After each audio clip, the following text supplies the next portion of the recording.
Ayo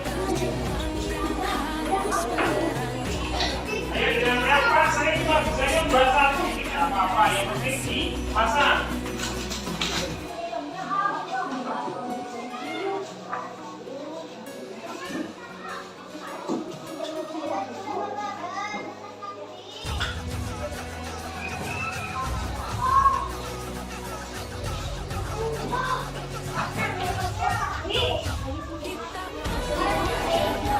Ya, hari ini kita membuat kesepakatan kelas.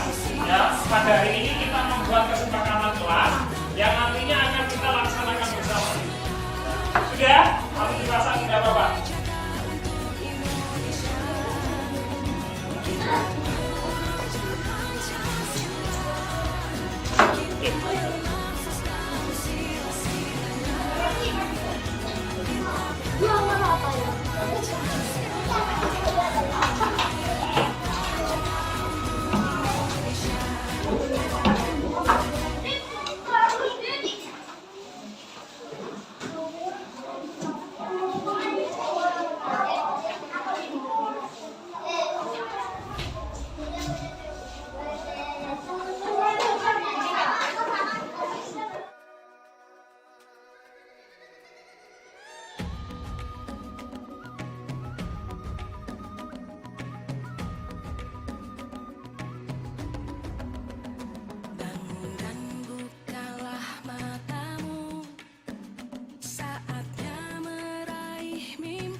Assalamualaikum warahmatullahi wabarakatuh.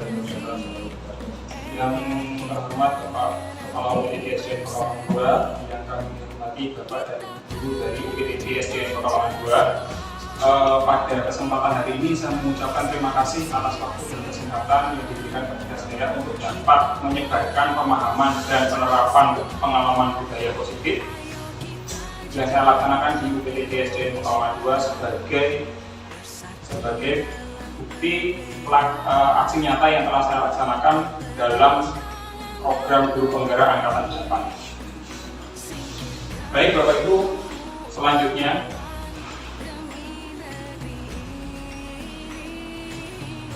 konsep inti dari apa yang akan saya sampaikan mengenai budaya positif yaitu pertama perubahan paradigma belajar, yang kedua mengenai disiplin positif, yang ketiga nilai-nilai kebajikan, yang keempat kebutuhan dasar manusia, kelima motivasi perilaku manusia, keenam posisi kontrol guru, ketujuh keyakinan kelas, dan yang kedelapan seketika restitusi.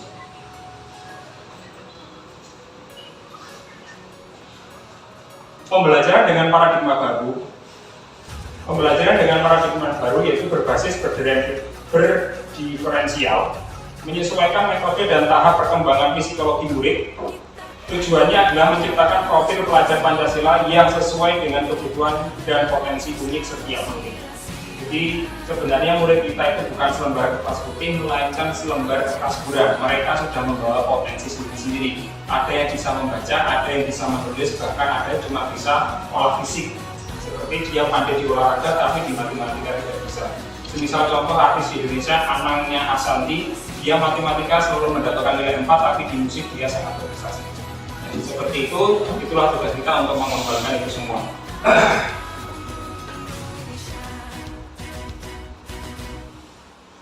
Lanjut Bapak Ibu. Sekarang sering terjadi miskonsepsi tentang teori kontrol. Yang pertama, terjadi ilusi guru mengontrol murid. Berdasarkan teori Dr. William Glasser dan dalam kontrol teori merumuskan kebiasaan, yaitu yang pertama guru mengontrol murid. Murid memiliki kebebasan dalam berbuat. Meski guru tampak mengontrol perilakunya, kontrol itu terjadi karena murid mengizinkannya. Teori kontrol menyatakan setiap perilaku memiliki tujuan, termasuk perilaku tak disukai. Yang kedua, ilusi bahwa semua penguatan positif efektif dan bermanfaat. Penguatan positif atau bujukan adalah bentuk kontrol usaha mempengaruhi murid agar mengulangi perilaku tertentu. adalah mengontrolnya dalam waktu murid menyadari dan bisa terbantu pada guru. Padahal sebenarnya itu juga kurang baik. Yang ketiga, ilusi bahwa kritik dan membuat orang merasa bersalah dapat menguatkan karakter. Kritik dan merasa bersalah mengarahkan murid pada identitas yang gagal. Mereka merasa buruk tentang diri sendiri dan mengembangkan dialog diri negatif. Terkadang, guru sulit mengenali perilaku ini karena menggunakan suara halus menyampaikan pesan negatif. Dalam menyampaikan pesan negatif, misal anak berbuat salah, ayo dilanjutkan. Padahal itu adalah pesan negatif. Sebenarnya itu kurang pas. Terus selanjutnya, ilusi bahwa orang dewasa memiliki hak untuk memaksa, yaitu orang dewasa sering merasa bertanggung jawab membuat murid berperilaku tertentu. Namun apapun yang dilakukan dianggap baik selama ada kemajuan dan pengukuran kinerja. Namun mereka menyadari bahwa memaksa tidak efektif dan bisa menyebabkan hubungan permusuhan. Kita memaksa anak, kamu harus begini, harus begitu, padahal itu memaksa. Sebenarnya mereka punya hak sendiri untuk melaksanakan hal yang lebih baik lagi. Misal dia bisanya di menulis, kita memaksa harus membaca. Dia bisanya di membaca, kita memaksa harus menulis, itu kurang baik. Lebih baik kita lihat potensi yang ada pada anak itu sendiri. Selanjutnya, perubahan dari paradigma stimulus respon kepada pendekatan teori kontrol. Menurut Stephen R. Covey pada tahun 1991 bahwa perlahan-lahan ubah sikap atau perilaku untuk kemajuan. Namun untuk perbaikan utama, ubah kerangka acuan, ubah pandangan tentang dunia manusia, paradigma, skema, pemahaman, dan penjelasan tentang realitas. Jadi stimulus respon itu realitasnya apa, teori kontrolnya, yaitu kebutuhan kita yang berbeda. Jadi stimulus respon biasanya kita menganggap kebutuhan kita sama, sebenarnya berbeda. Jadi itu tadi kita kembalikan ke anak-anak, ada yang kebutuhannya dia khusus di numerik, dia ada yang kebutuhannya di literasi. Seperti itu Bapak Ibu. Kita lanjut. Disiplin positif. Disiplin positif berasal dari bahasa Latin disiplina, yang artinya belajar. Disiplin mengacu pada disiplin diri yang memiliki tanggung jawab terhadap apa yang dilakukan berdasarkan nilai-nilai yang diyakini. Disiplin positif merupakan salah satu penerapan disiplin bertujuan untuk menumbuhkan kesadaran serta memberdayakan murid tanpa imbalan, penghargaan atau ribet, ancaman atau hukuman. Sebagai pendidik, tujuan kita adalah menciptakan anak-anak yang memiliki disiplin diri sehingga mereka bisa berperilaku dengan mengacu pada nilai-nilai kebajikan yang bersifat universal dan memiliki motivasi intrinsik bukan ekstrinsik. Jadi termotivasi dalam dirinya sendiri, bukan dari luar. Selanjutnya, nilai-nilai kebajikan. Nilai-nilai kebajikan yaitu nilai-nilai yang disepakati bersama, lepas dari suku, bangsa, agama, bahasa maupun latar belakang. Di sini ada 3 hal contoh nilai kebajikan dari 6 institusi organisasi. Yang pertama, profil pelajar Pancasila, yaitu beriman kepada Tuhan Yang Maha Esa dan berakhlak mulia, berkebinekaan global, gotong royong, mandiri, kreatif, dan bernalar kritis. IPO, Primary Years Program atau PYP. Nilai kebajikannya terdiri dari toleransi, rasa hormat, mandiri, menghargai, antusias, empati, keingintahuan, kreativitas, kerjasama, percaya diri, dan komitmen. Sedangkan 9 pilar karakter yaitu dapat dipercaya, lurus hati, pendengar yang aktif, tidak merendahkan orang lain, dan memberikan yang terbaik pada dirinya sendiri. Selanjutnya, kebutuhan dasar manusia. Kebutuhan dasar manusia adalah segala sesuatu yang kita lakukan untuk mencapai apa yang diinginkan. Setiap tindakan memiliki tujuan tertentu dan dilakukan untuk memenuhi kebutuhan dengan sebaik mungkin. Apabila kebutuhan dasar tidak terpenuhi, akan memancing kita pada sikap yang negatif. Kebutuhan dasar itu apa saja, Bapak Ibu? Kebutuhan dasar di sini dibagi menjadi 5 kebutuhan dasar manusia. Yang pertama, bertahan hidup, yaitu makan, pakaian, tempat tinggal, keamanan, kesehatan. Selanjutnya adalah kasih sayang dan rasa diterima, yaitu rasa diterima, dipedulikan, berbagi, kerjasama, menjadi bagian dalam kelompok. Kemudian penguasaan, harga diri, keinginan untuk dianggap, memimpin, berprestasi, diakui dan didengar. Kemudian kebebasan, yaitu mandiri, memiliki pilihan, mencoba hal baru, mampu mengendalikan arah dirinya. Kemudian terakhir kesenangan, yaitu bermain, humor, antusiasme, dan tertawa. Inilah kebutuhan dasar manusia. Apabila salah satu tidak terpenuhi, itu akan memancing kita pada sikap yang negatif. Semisal kesenangan kita diganggu, pasti kita akan berbuat negatif untuk mendapatkan kesenangan tersebut. Itulah kebutuhan dasar manusia. Selanjutnya, motivasi perilaku manusia. Itu dalam manusia terbagi menjadi 3 motivasinya untuk menghindari ketidaknyamanan atau hukuman, untuk mendapatkan imbalan atau penghargaan dari orang lain, dan untuk menjadi orang yang mereka inginkan dan menghargai diri sendiri dengan nilai-nilai yang mereka percaya. Untuk kedua motivasi yang pertama ini termasuk motivasi eksternal dari pihak lain untuk berbuat baik, agar tidak mendapatkan hukuman yang melakukan perbuatan itu. Saya melakukan kerja piket karena biar tidak dihukum oleh Bapak Ibu guru. Saya mengerjakan tugas ini agar saya mendapatkan nilai 100. Itu adalah motivasi dari luar. Yang kita harapkan sebagai guru, kita bisa memunculkan motivasi dari diri mereka, dari diri murid, untuk menjadi orang yang mereka inginkan sesuai dengan apa yang diharapkan mereka. Maka dari itu, hindarilah hukuman dan pemberian penghargaan berlebih kepada murid agar meminimalisir motivasi eksternal dalam diri murid kita, biar mereka melaksanakan tugas atas kesadaran mereka sendiri. Kemudian Bapak Ibu, saya lanjutkan posisi kontrol. Posisi kontrol sebagai guru itu ada 5: penghukum, pembuat rasa bersalah, teman, pemantau, manajer. Penghukum tidak perlu dijelaskan secara detail, mungkin kita sudah paham semua. Teman, kita kadang membicarakan kepada anak, kemarin sudah saya bilang, kenapa kok seperti itu rasa sebagai teman, mereka akan seperti itu. Pembuat rasa bersalah juga sama. Bagaimana kalau seandainya kamu mengerjakan itu salah, pasti akan dimarahi oleh Bapak Kepala Sekolah. Menumbuhkan rasa bersalah.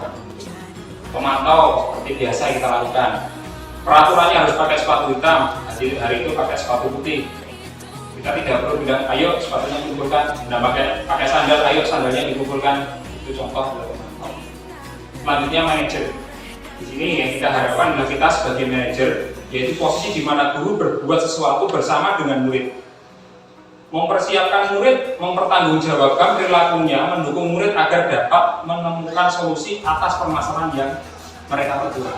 Semisal anak datangnya sering terlambat, kita ajak ngobrol, sebenarnya ada apa? Terus biar mereka bisa menemukan solusi sendiri agar tidak melakukan kesalahan tersebut. Selanjutnya yaitu keyakinan sekolah atau kelas. Guru berperan mewujudkan terbentuknya keyakinan sekolah atau kelas dengan adanya kesepakatan antara guru dan murid. Keyakinan sekolah atau kelas berupa pernyataan-pernyataan universal yang mudah diingat dan dipahami, harus diterapkan di lingkungan sekolah.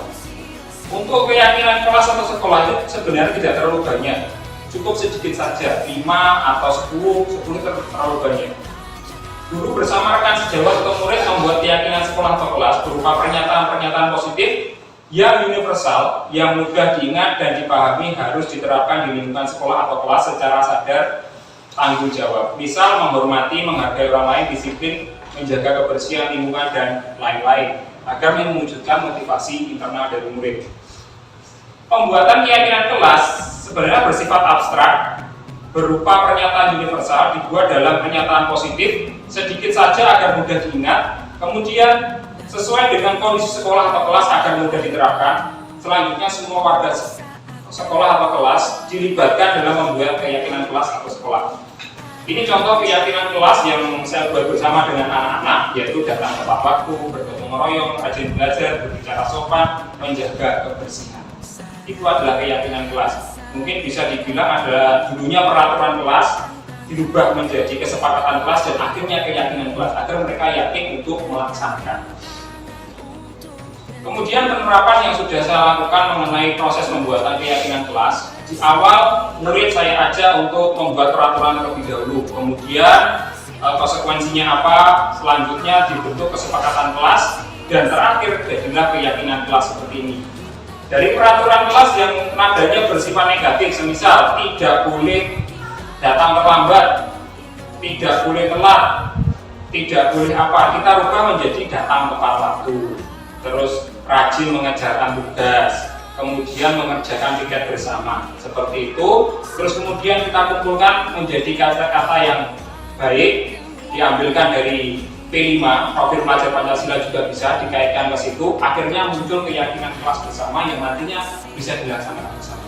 Dengan seperti itu harapan murid tidak akan melakukan hal-hal yang negatif karena kita sudah sepakat. Selanjutnya Bapak Ibu yaitu segitiga restitusi. Dalam hal ini segitiga restitusi digunakan sebagai penyelesaian masalah yang dilakukan oleh murid. Guru berperan sebagai manajer menggunakan segitiga restitusi dalam menyelesaikan masalah melalui 3 tahapan, yaitu menstabilkan identitas, validasi tindakan yang salah, dan menanyakan keyakinan, dengan tujuan menghasilkan murid yang mandiri dan bertanggung jawab. Kemudian segitiga restitusi sendiri dalam posisi kontrol diharapkan guru bisa menempati atau berperan sebagai posisi manajer, menggunakan segitiga restitusi dalam menyelesaikan permasalahan murid melalui 3 tahapan. Pertama, menstabilkan identitas yang paling bawah, kedua validasi tindakan yang salah, dan yang ketiga menanyakan keyakinan. Tujuan dari tindakan ini adalah untuk menghasilkan murid yang mandiri dan bertanggung jawab melalui kesadarannya sendiri. Menstabilkan identitas, semisal tadi ada murid yang datang terlambat, sering datang terlambat, kita panggil, bolehkah kamu menceritakan kenapa sering datang terlambat, apa yang sudah kamu lakukan, biar dia menceritakan sendiri semua. Terus kita cari validasi kenapa dia melakukan itu, apa setiap paginya dia bangunnya telat, dan sebagainya. Kemudian yang terakhir, menanyakan keyakinan bagaimana cara kamu merubah itu agar tidak datang terlambat. Sehingga anak tahu permasalahannya apa, penyebabnya apa, dan mencari solusinya sendiri. Jadi yang menemukan anak kita hanya menuntun seperti itu. Lanjut, contoh penerapan segitiga restitusi yang saya lakukan. Ini pada saat liburan saya coba menerapkan pertama menstabilkan identitas. Saya menanyakan apa permasalahan dari anak, ya. Apa yang dimasalahkan dia, saya tanyakan semua, saya stabilkan biar dia tenang, bisa berbicara dengan apa adanya, ya. Biar saya sendiri tahu penyebabnya apa. Kemudian dari setelah menstabilkan ini, kemudian saya lanjutkan kepada validasi tindakan yang salah. Tindakan ini kira-kira pas apa tidak? Bolehkah kamu menceritakan penyebabnya apa? Biar dia menceritakan semua dari murid tersebut. Setelah menceritakan semua itu, kemudian kita bisa mengajak mereka untuk menanyakan keyakinan yang tidak bisa mereka kerjakan dari keyakinan kelas yang kita susun bersama, sehingga mereka dapat menentukan solusi atas permasalahan yang telah mereka lakukan. Semisal bangun tidurnya lebih awal yang datang terlambat tadi, sehingga tidak terjadi keterlambatan datang ke sekolah. Itu saya mengambil contoh yang sangat simpel untuk mengenai pelaksanaan segitiga restitusi. Seperti itu Bapak Ibu, mengenai diseminasi, mengenai budaya positif yang telah saya laksanakan di UPT GSD Pekalongan 2. Kurang lebihnya saya mohon maaf, masukan dan dukungan sangat-sangat saya butuhkan agar saya bisa berkembang dan bisa menularkan ilmu yang lebih baik ke panjenengan semua. Akhir kata terima kasih, matur sakalangkong, wassalamualaikum warahmatullahi wabarakatuh.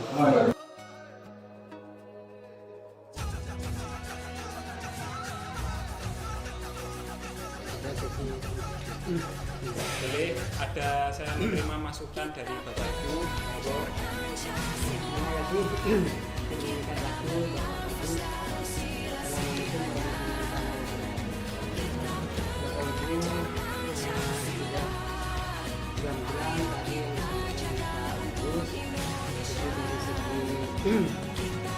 Perbedaan antara kurikulum K13 dan kurikulum Merdeka Belajar. Cuman saya ini menambahkan biar mit ya antara dengan masalah administrasi nantinya wali kelas yang akan melaksanakan IKM. Di sini di SD Pekalongan 2 yang melaksanakan kurikulum Merdeka Belajar kelas 1 dan 4 dan kelas 2 dan 5. Jadi kelas 1 dan 4, kelas 2 dan 5. perlu Bapak Ibu ketahui perbedaan antara kurikulum 13 dan kurikulum Merdeka. Yang pertama, di kurikulum K13 itu ada penguatan pendidikan karakter. Yang di situ ada dua, yaitu spiritual dan sosial di K13. Nah, di kurikulum Merdeka itu Bapak Ibu diganti profil pelajar Pancasila.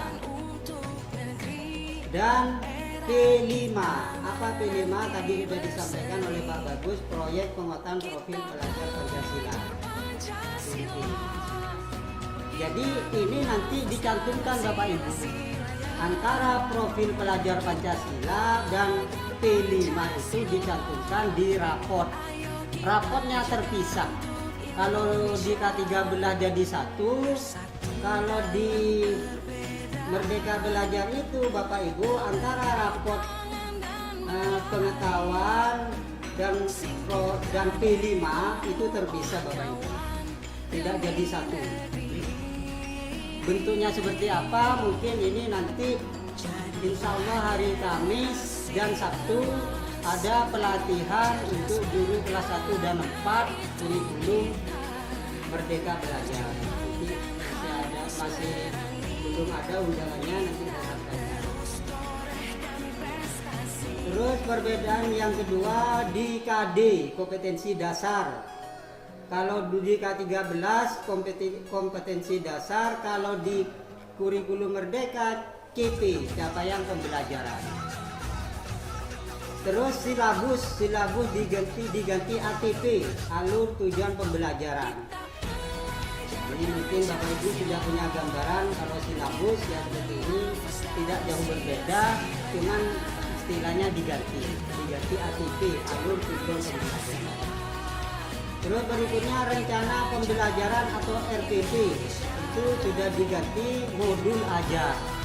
Kalau di Merdeka, di Kunmer belum Merdeka. Terus KKM diganti KKTP, kriteria ketercapaian tujuan pembelajaran.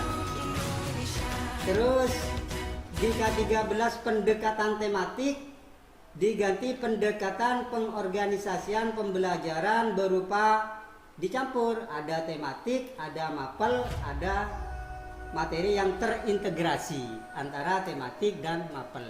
Itu Bapak Ibu. Terus di K13 IPA dan IPS terpisah dan bahasa Inggris tidak ada. Ini Bapak Ibu di Kunmer diganti IPAS. Sudah jadi satu, ilmu pengetahuan alam dan sosial.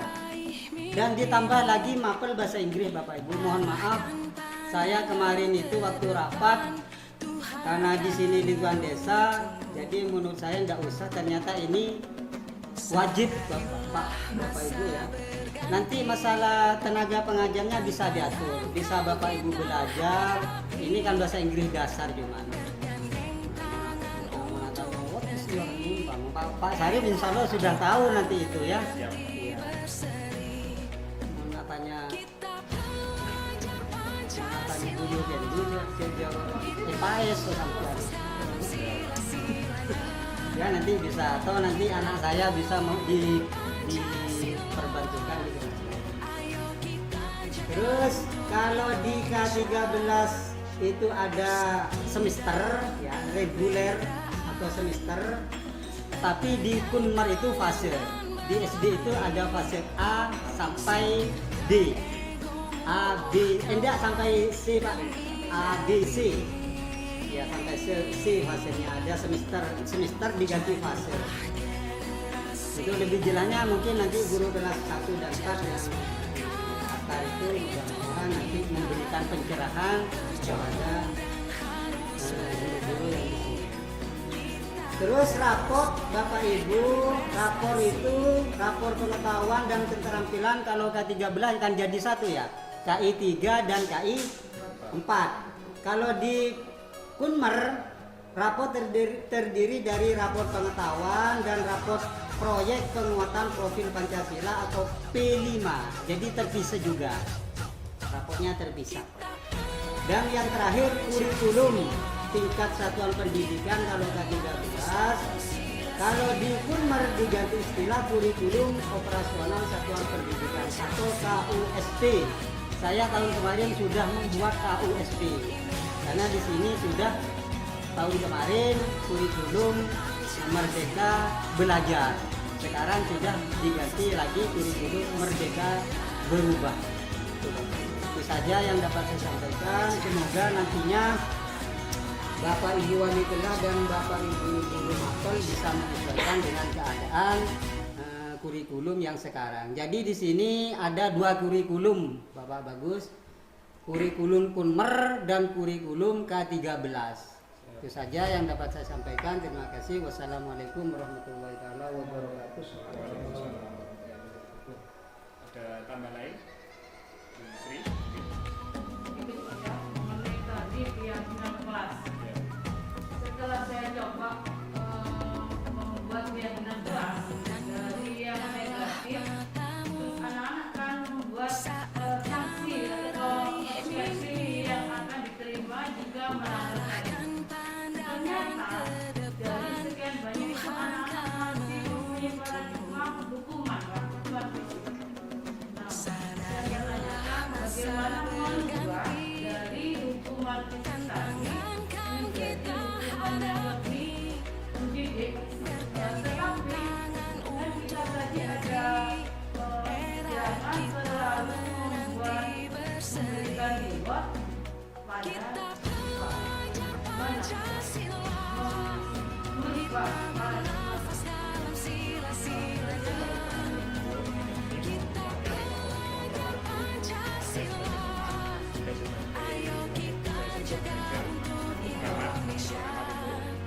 Kita bisa menggunakan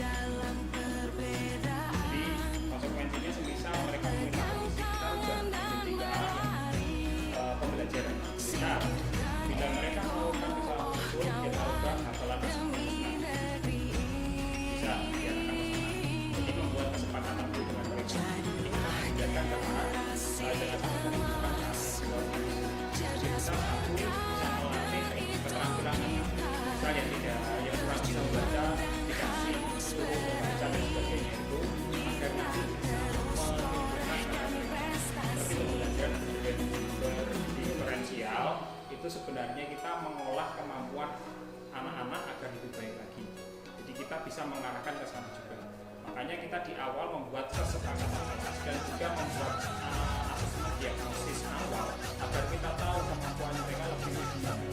Mungkin satu anak dia lebih menulisnya, satu anak bisa bersuka diajar dengan cara model ini.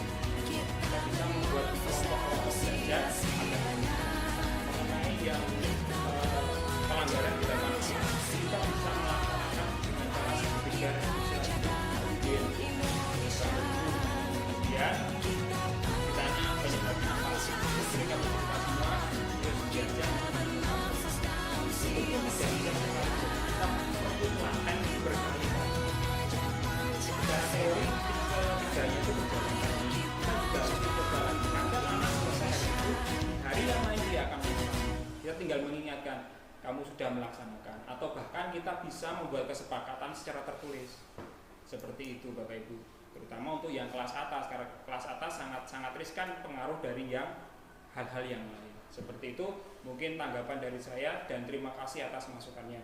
Begitu Bapak Ibu, saya kira cukup, kita bisa melanjutkan ke pertemuan selanjutnya. Saya akhiri, wassalamualaikum warahmatullahi wabarakatuh. Waalaikumsalam warahmatullahi wabarakatuh.